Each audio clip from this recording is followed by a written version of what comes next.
In the late 80s, ICF was the consultant who was chosen to do the first greenhouse gas emission inventory for the country.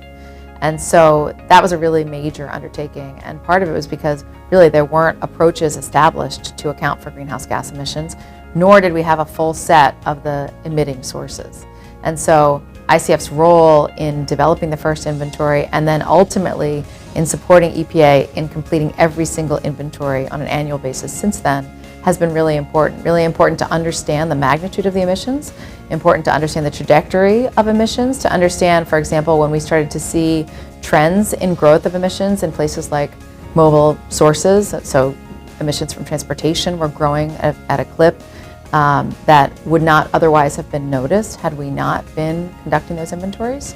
And those inventory methods and standards that we developed became the basis for a lot of the best practices used in the international community.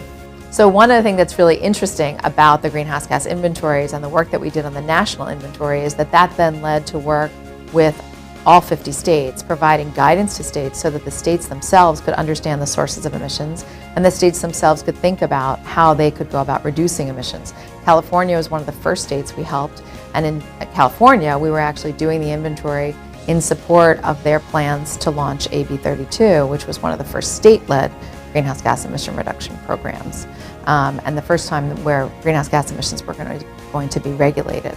So we also supported the RGGI, the Regional Greenhouse Gas Initiative, which is a coalition of states in the Northeast.